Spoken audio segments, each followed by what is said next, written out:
Monggo Ndara.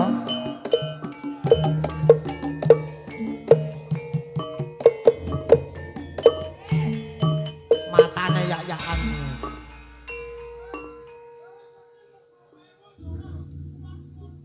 Iki ora toton nek. Lah kok Ora mlebune toton, omahe wong janjane kowe iki ngadepi sapa to?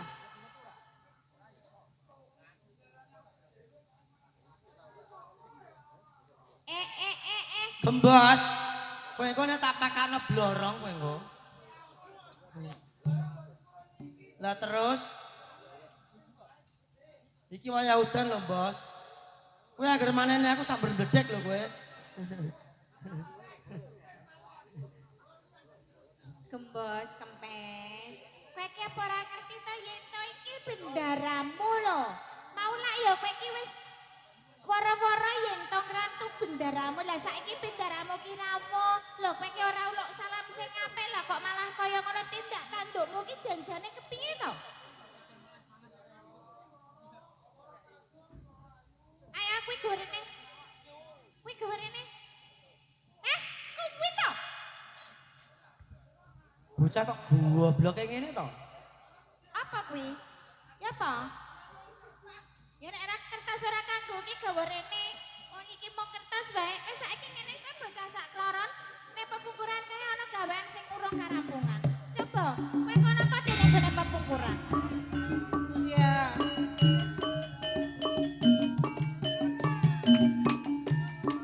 Lho kok eling donyane? Mateni wong. Lah wong mau jarene kertas kuwi ora kanggo. Lah bareng gak cekel aku lah kok malah dijaluk piye to?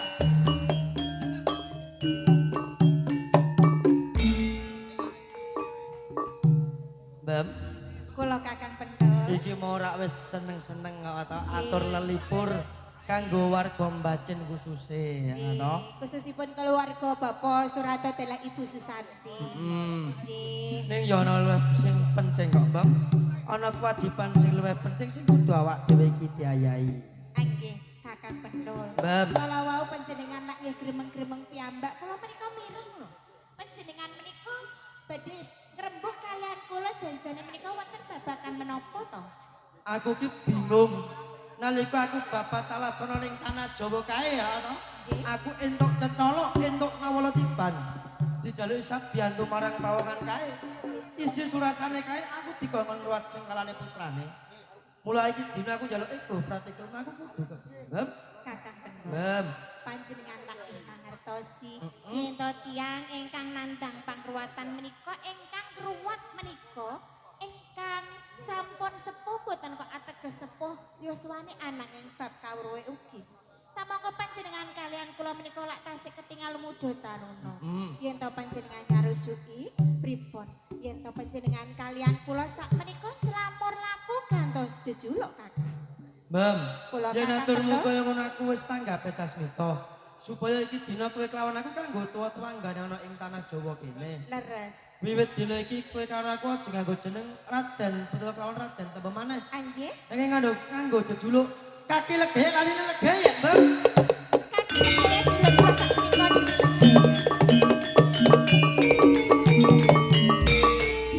kaki leghe. Ini leghe. Yen to kados mekaten lak nggih sampun jumbo kalih kahanan. Sak mangkene yen to wonten kadang gesang nyuwun pitulungan kalian panjenengan kalih kula lak nggih mboten nguciwani to. Bener, upama ana wong njaluk tulung awake dhewe ora ewohan pekewo. Leres. Ananging Kakang. Piye iki? Sak sapunipun panjenengan kalian kula menika celamur laku gantos jejuluk. Menapa panjenengan boten mireng menika? Prenjak tansah ganter-ganter. Sansaya banter. Sasmitane para pinisepuh rumit, yen ta wonten prenjak sing ganter-ganter mesti bakal katekan tamu. Pancen bener.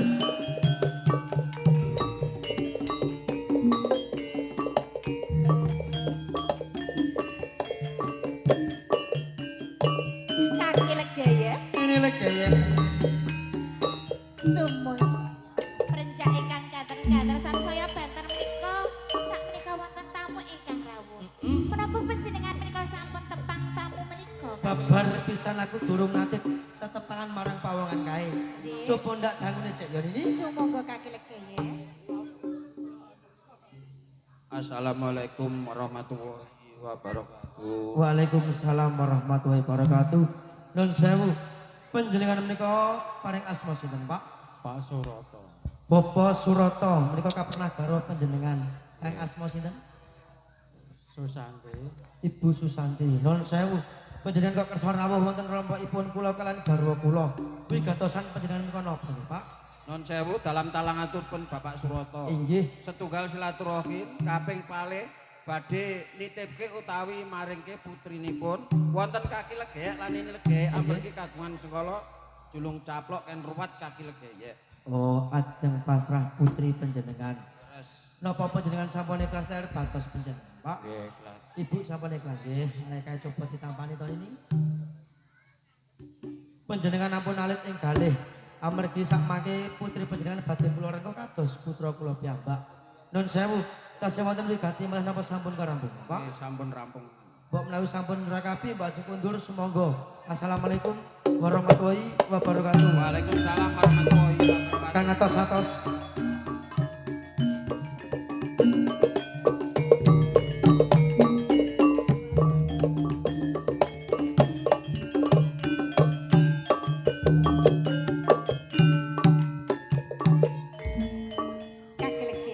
Nene lagi. Rezeki ingkang boten kanyono-nyono. Anggenipun panjenengan kalian kula bebrayan menika sampun sawetara suwenak nggih boten pinaringan momongan. Bener, sing kok suwun rina pantalaning ratri kae, putri sing kok domo-domo lan sing kok antu-antu. Saiki kasunyatan senajan to kae mung putri titipan. Kanjeng Bapak Suroto delok ibu menika nitipaken putrinipun menika nandang Sukerto lho kaki legeye. Heeh, pancen bener. Kanjeng Nanging coba to, aku butuhke jangan sene pepungkuran kae rene legeye. wonten gedhong pusaka Pancen menika. bener. Estakaken dawuh kaki legeye.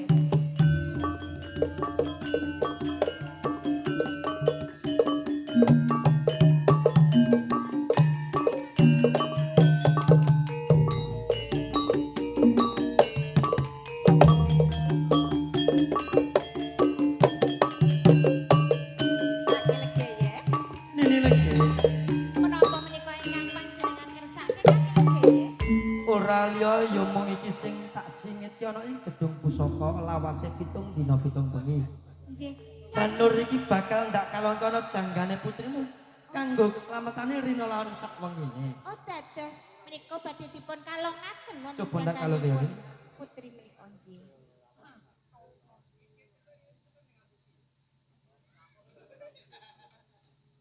Kaki legeye. Ini legeye. Sak sampunipun janur kuning menika panjenengan kalongaken wonten jangganipun putri panjenengan kalian kula. Mugi-mugi ya kales rubida ing lir sambikala kaki legeye. Iya Nini.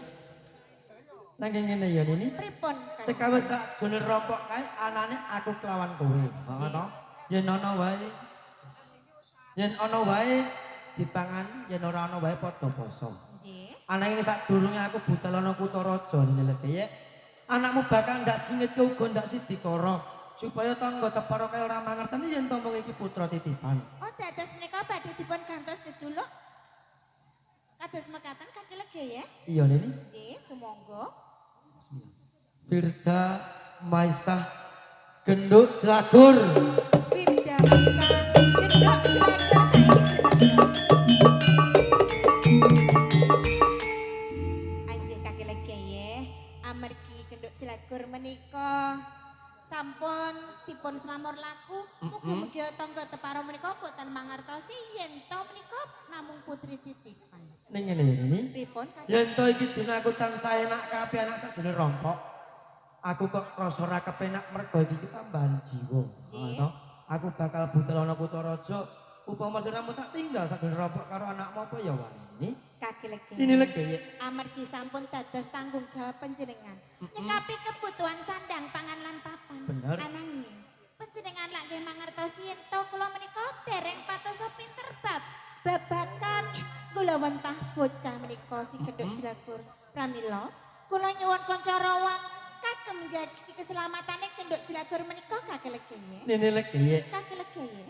Sejatine anakmu lahir cengar ning alam donya kae ora kaijenan. Nggih. Duwe sedulur tua papat maujud. ning badan halus. Lajeng Upama iki dina tak cipta dadi badan kasar tak jaluk aja wedi. Ini anjing disumanggaken kaki legeye. ngger supi amarah alama mutmainah. Kawuh lagi legeye.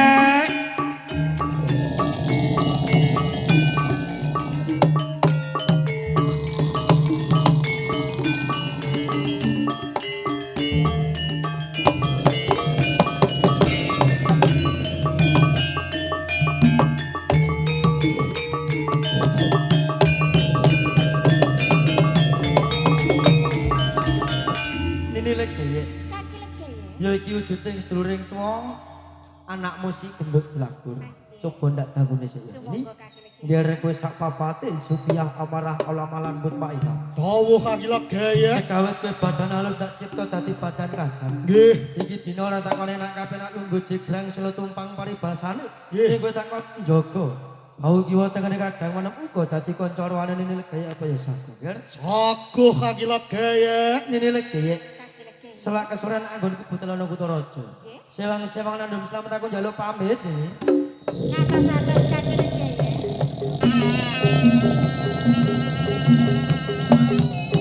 Loh.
Nanging sakderenge matur kula nyuwun ngagunging pangapunten Nini Legeye.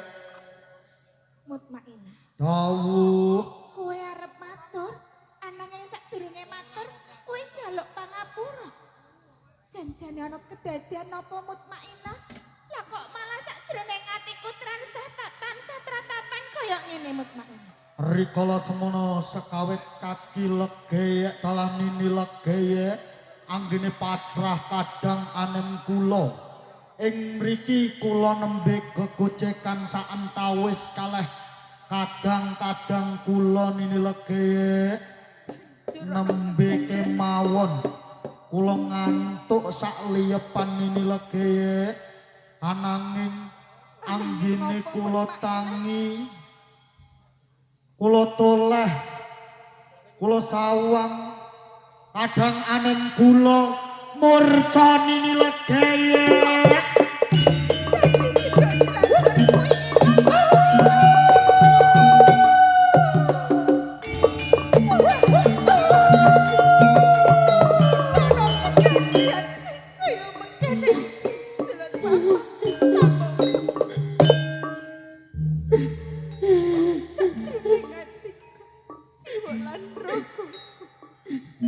Ngapunten ingkang kathah Nini Legeye.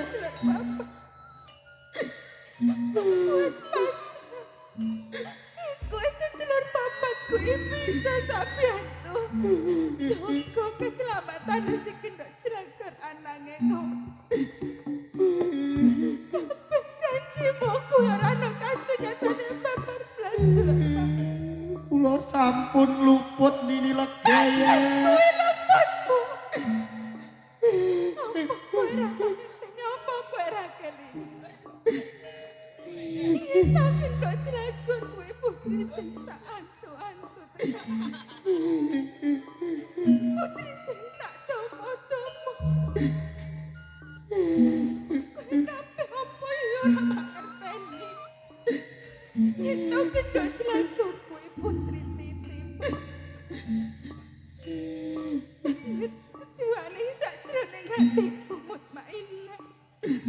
Ngapunten Nini Legeye. Kesemono ora ana kasunya. Kita wis ana kedadian sing kaya mengkene. Putriku kendhok Sragar wis kebacut tilas kaya mengkene. Aku kudu kepiye sedulur Nini Legeye. mengko yen wong tuane ra jenengan ampun kuatir Nini Legeye. Kudu sulan sing kepi. Kula ingkang sagah anggene ngupadi murcane kadang anem kula Nini Legeye. Paina. Dawuh Ito wingi-wingi kae saturungan kapeset dadi Banten Wanda. nggih. Ito kowe kabeh sedulur papat bisa ngupati. Nek di papantu sedulurmu anake. Yen to aturmu ilang sedulurmu anakku mergo mendhok penteng sing teka sak dhuwuring rompong. Daki. Bangsa sing ora katon wis nyitra sedulurmu anom ya kuwi kendhuk jelaku. Nini Legeye Mutmainah. jenengan tansah kudu imut Nini Legeye. Eneng bab sing ngerti. Anggene pawelinge kaki Legeye rikala semono. Mutmainah. Dawuh Iya, aturmu kuwi ngelingake. Rikala arep tindak ning gone Kutaraja kae kaki Legeye maring paweling yen to ana bebaya. Lan aku kelawan kowe sedulur papat ora bisa mutasi. nggih Nini Legeye. Asmane kaki Legeye kaping 3 kanthi ngenjuk bantal uga kaping 3. Tak kira bab sing kaya ngene iki sing dikarepake marang kaki Legeye Mutmainah. Leres Nini Legeye. Aku njaluk tulung sapiyantumu sepisan maneh. Tulung ewang-ewang ana ndedonga marang Gusti ingkang akarya jagat. Dawuh Muga-muga lelakon iki enggal karampungan. Lan putriku si Kendhok Jelagur bisa ketemu maneh. Kanthi rawuhing kaki Legeye. Aku bakal nimbali asmane kaki Legeye sedulur papat. nggih Nini Legeye. Kaki Legeye. Kaki Legeye enggal kondur kaki Legeye. Nini Legeye aku sing bali Nini.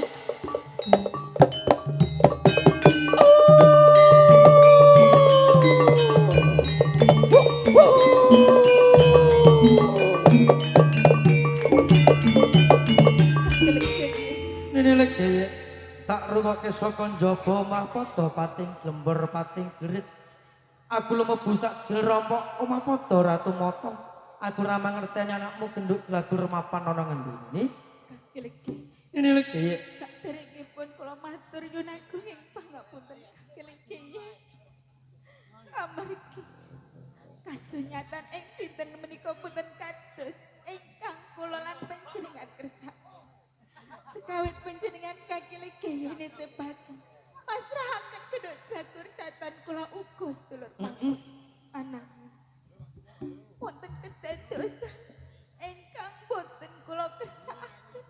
aturmu gawe bingung sak jroning atiku. Tegese kepiye Nini Legeye? Sak menika Kendhuk Jelagur aneh. Kendhuk Jelagur ilang.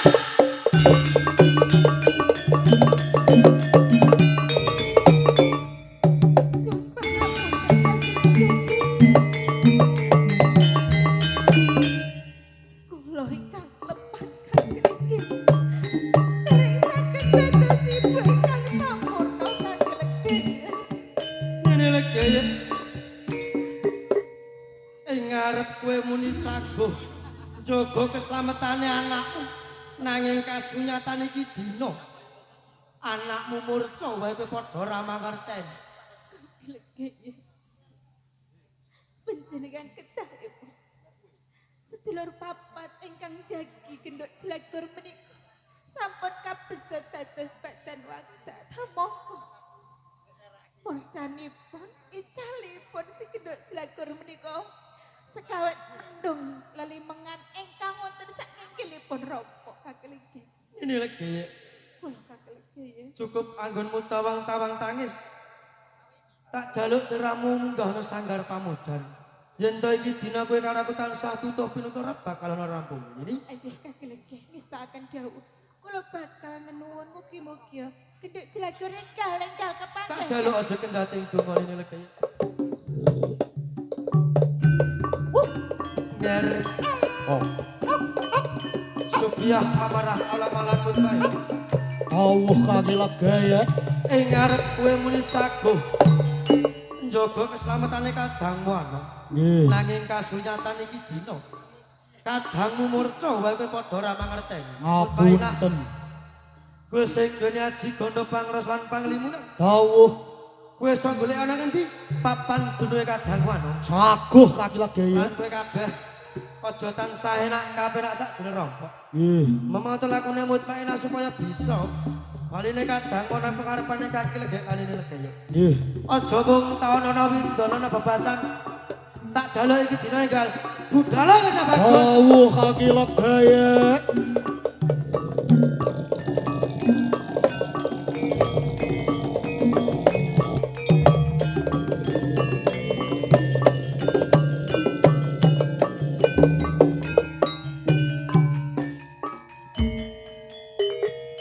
Wila talangir supiah amarah alamalan bemut maik. Dawuh kaki legaya. Sekawit betak kongkon golek ya nang endi papan duluwe kadang mah. Nggih. Nanging kasunyatan iki dina kowe wis wani bali ana pengarepane kaki legek.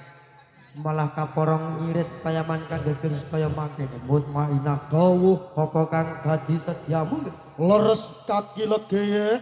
Sardula menika ingkang nyidra kadang anem kula kaki legaya. Dadi kewan kang gegirisi kang nyidra kadang mah. Nggih. Iya, sekawit ke badan halus.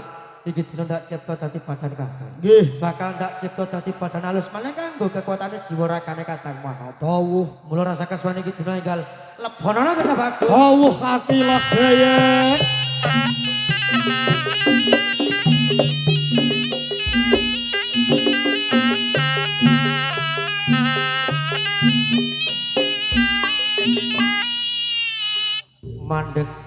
Mandek satrio tejo selaksana tejane wong anyar katon kamlundung kaya krikil malang lir kadana kerja bagus yen pancen sira iso tata jalma sapa kang dadi dosa namamu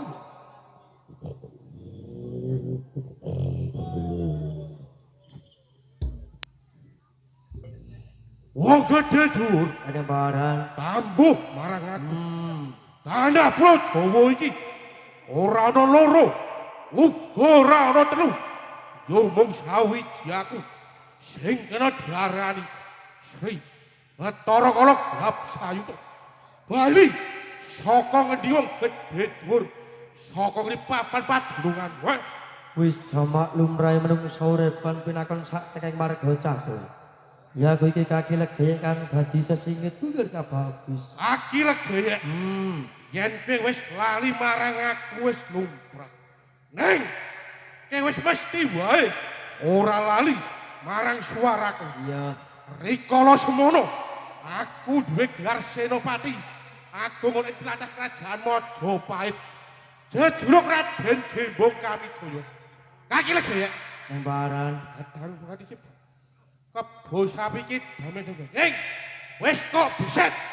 Wis ra nganggo jeneng Gembong Kamijaya. Iya. Nanging nganggo jeneng Sri Bathara Kala Grapsayuta. Tadah kala mangsaku. Mbok wenehi titise bapa Adam lan Ibu Hawa sing nyandang Sukerta. Akeh 1,5 pamungkas. Kaki legek. Aneh barang. Andeng yo kene. Iki dina aku wani mlebu ana ing desa Bacin nyemplik kene. Ana pawongan sing jenenge Bapak Surata Dala Ibu Susanti kae. Bener. Dan duweni anak sing laire barengi Amsrupe Surya sing kena dari bocah julung caplok. Andeng yo kene. Sakwise tak tadah kala mangsa ora gawe tentem aneme sak jroning gua garbang. Kaporo gawe sangsarane sak jroning gua garbang. Rasane panas pedes preh. Kuwi apa sebabe kaya legek? Gelap saya. Yen kowe takon apa sebabe sakwise kowe nadah kala mangsa. Putrine Bapa Surasadala Ibu Susanti kae ora ndadekake ayem tentreme gua garbang. Malah rasane panas pedes preh mergo kowe lali marang janjine kaki legek lan ini legek wis semono. Kowe kena nadah kala mangsa titi sing Bapa Adam Ibu Kawa sing nandang lali lan sing nandang sengkala. Ya mulai wektu dina iki Bapa Surata sakwarga kae wis eling ngruwat sengkelane putrane malah kaporo. Bocah kang wis kalu ngaji sangut. Pratandake bocah kae bocah kang wis suci. Ora duwe ketek ciri apa wae. Mula gelap sayuta. Diwegut dina iki putraku entuk ya ndak jaluk ora entuk ya ndak jaluk. Upama gelap sayuta ngamuk bakal ndak sembadani kerja bagus. Kaki legek. Sugih kendel bondo wani. Dasar kepara Kowe wani delok putramu sakjroning gua garba. ya Apa pawitanmu? Umpama iki dina Sri Bathara Kala gelap sayuta. Jaluk tetebusan minangka ganine putramu. Apa kisahku minangkani? waton donya wujud bakal ndak wujud apa kang dadi panjaluk.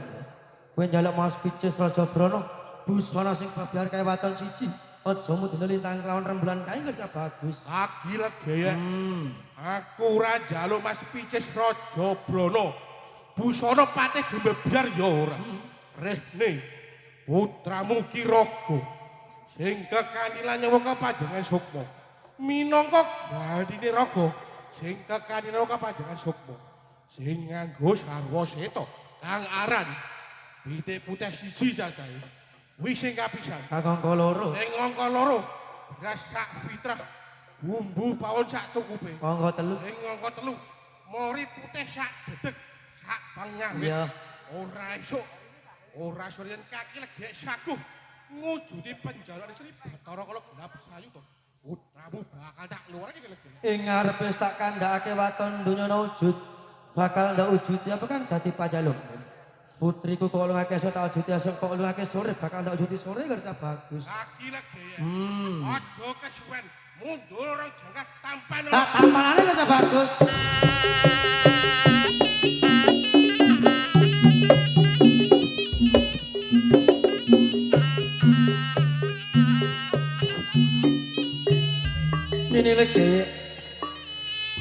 Nini legeye cukup anggonmu mumpun semedi maminta marang Gusti kang gelar jagat nini legeye.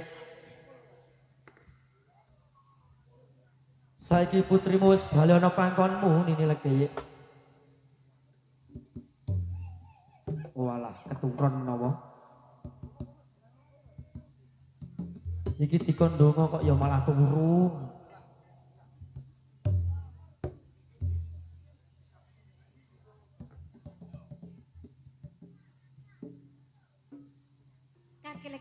Nini legeye. Panjenengan kok nimbali kula menika janjane menapa sampun nemukaken si genduk jelagur kaki legeye. Genduk jelagur saiki wis bali ana pengarematmu coba lho sawangan kae. Jek leres menika anak kula genduk jelagur. Lajeng panjenengan menika nemukaken wonten pundi kaki legeye? Kabeh mau ditadah kala mangsa marang Bathara Kala kae nganti aku ndadekake peperangan. Dheweke njaluk tetebusan. Oh, dados Bathara Kala menika purun wangsulke genduk jelagur kanthi tetebusan. Bener. Kanjeng ananging menika lak nggih sampun slamet kalih saking sambi kala to. Iya Nini. Nanging ngene ya Nini legeye. Lelakon iki damar mancung tinupet supaya wong tuane loro kaya aja nganti mangerteni kedadian iki. Apa maneh tangga teparo wadi iki cukup aku lan kowe sing mangerteni. Ini Kula mboten bakal buka wadi menika kagem sinten kemawon kaki legeye. nanging ini Pripun kaki? sak bubare anakmu bali ana pangkonmu. Apa kae ramireng manuk prenjak ganten sak jabane omah kae? Jika kaki legeye, prenjatan sang kantor-kantor menika sangsaya banget. Malah kaporo, menika klendang-klendang.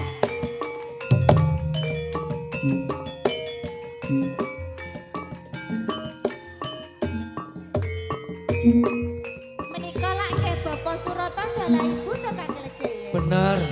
Sajak ora pangkling ya ini.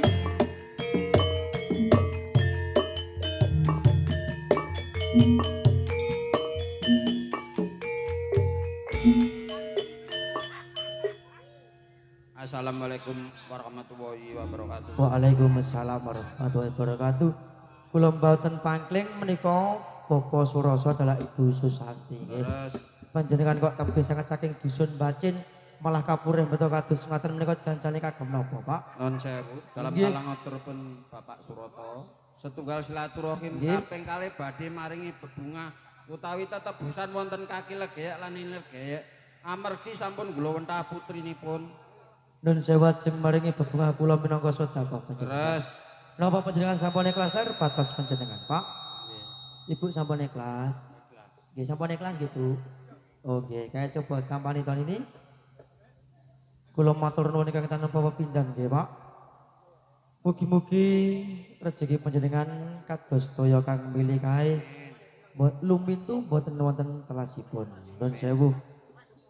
Saderengipun panjenengan ajak kondur putri panjenengan kula titip menika arupi janur kuning. Menika dekek teng ngandhapipun tilem genduk selami sepasar dinten nggih. Nek sampun sepasar dinten monggo panjenengan bucal teng kali sing wonten toyane mili.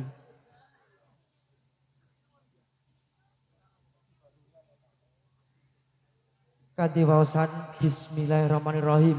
Aku ora ngguwak janur kuning nanging aku ngguwak sengkalane anakku. Sebut asmane Fatihah kaping 3. Menika sampun dados putrinipun Kaki Legeye lan Nini Legeye.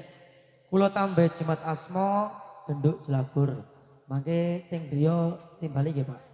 Kagem jangkepi sertan sarana nggih.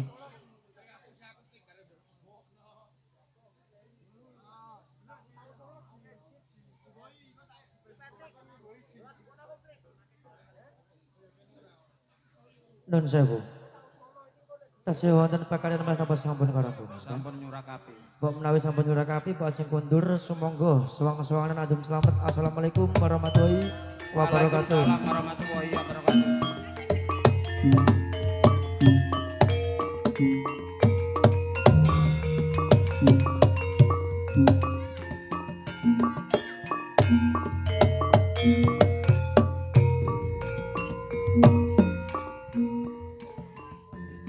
Kaki Legeye. Nini Legeye sajak sedih sadurunge ati ya ini. Janjane sakjroning ati kula menika nggih radi sedhih. Amargi anggenipun kula nggula wentah genduk jelagor sak menika sampun dipundhut malih kalian pengyang sepuhipun amargi badhe dipun gula wentah piyambak. Kaya ngono ning ya kudu nglenggono lho Nini Legeye. Nggih, nggih kula wolak-walik pikiran kula Kaki Legeye. Piye, Nini? Amargi menika lak nggih estu-estu putranipun Bapak Surata. Pancen bener kaya putrine asli mosok ya tak rawehi. Anjir kula nggih kados mekaten. Mugi-mugi sak mangkene panjenengan kalian kula pinaringan berkah barokah. Arupi putri nggih mboten napa-napa, putra nggih mboten napa-napa lak ngoten to. Pancen kaya ngono Nini Legeye. Anggih ananging Kaki Legeye. Piye, Nini? Sak kondoripun Bapak Surata telah Ibu Susanti menika lak kok nilaraken embor sak isine janjane mengko werdi menapa to? Samu barang yen to ning tanah Jawa kaya mengko werdi Nini Legeye. Nggih. Iki dina bakal ndak werdikake Nggih. supaya tangga teparo lan sanak kadang kaya mangerteni. Embor ateges Bapak Surata dalah Ibu Susanti kae wis gembor-gemborake kajate anggone nikahno putrine. Menika wonten beras kuning Kaki Legeye. Beras kuning Bapak Surata sak keluarga kae wis ngene-ngenengake. Sok kapan aku iso ngruwat sengkalane anakku?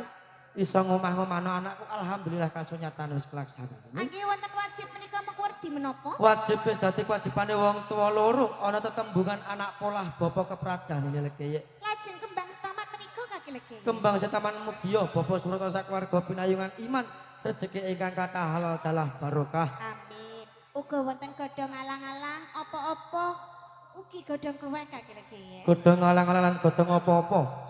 Mugi-mugi kajatipun Bapak Surata awal ngantos akhir boten wonten alangan setunggal rubeda punapa-punapa lan godhong kluwek kae kajembarake kaluwehake rezeki kados toya kang mili kae. Amin. Nggih ingkang pungkasan menika wonten kupat luar Kaki Legeye. Kang pungkasan kupat luar. Bismillahirrahmanirrahim. Sineksenan para wali para nabi. Kaki Danyang, Nini Danyang. Kedanyangan baru ing tanah Jawa Kaki Danyang Nini Danyang.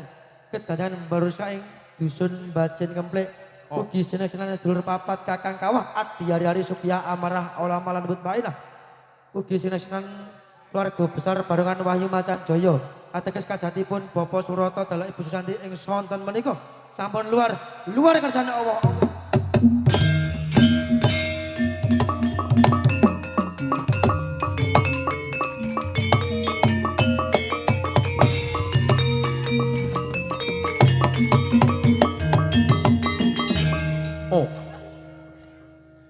Gelap saya itu.